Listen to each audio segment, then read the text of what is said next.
Misli me vode među mnoge one koji ne mogu shvatiti da Bog postoji.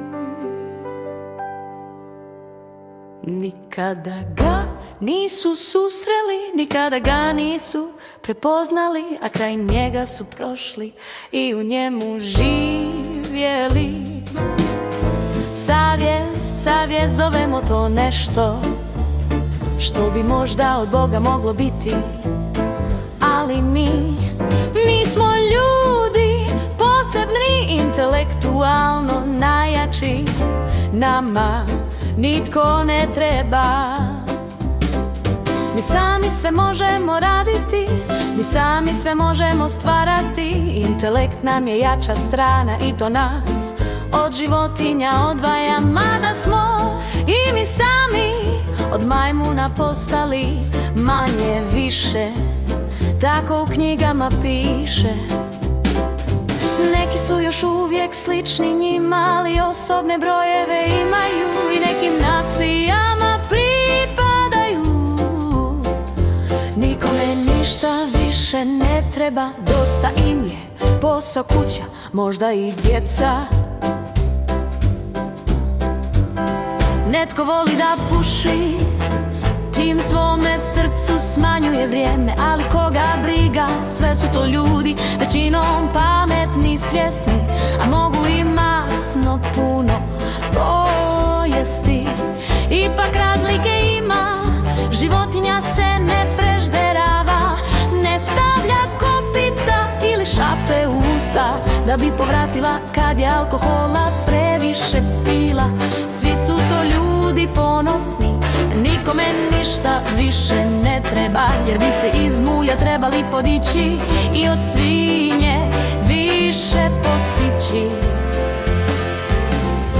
Nagone imaju, ali ih pametni za sebe drže, za one lude to je nemoguće. Kao životinje ženke napadaju i svoj smrad šije i svoje loše manire.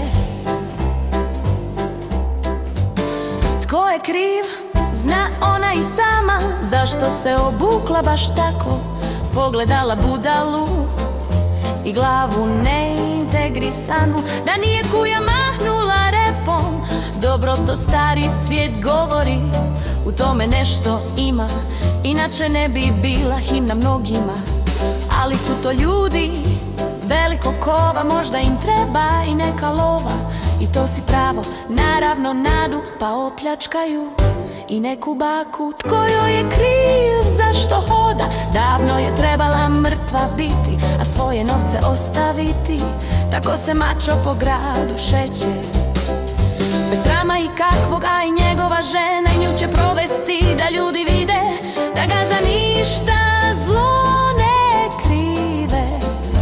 Dobar je to čovjek dok sa ženom šeta, za ruku je drži, dijete javno grli, podršku mu daje, ali njegov pogled izdaje.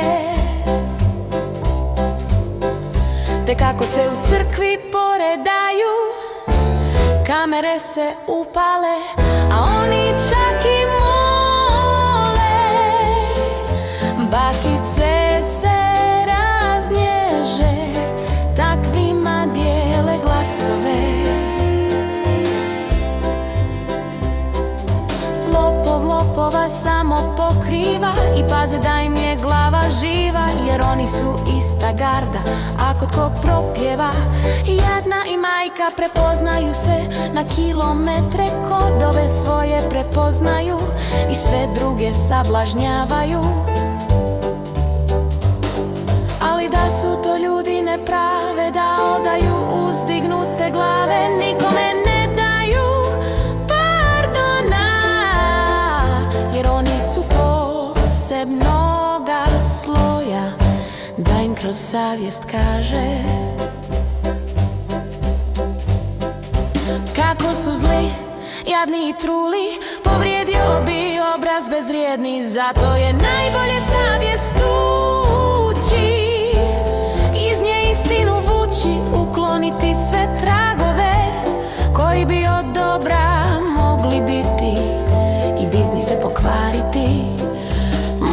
Političari, pedofili, kradljivci, ubojice, silovatelji, svi su oni na pravome mjestu zaštićeni kao neka elita. Ali se sve poslije mijenja, pred Bogom će se probati izvlačiti kako ih je lažac na zemlji učio, ali prije on je pred Bogom zanjemio. Vrijeme je da i oni drugi, oni jadni, što su patili, molili, što su pošteni bili, što su tuđu krv ne lili, što su za nebom sanjali.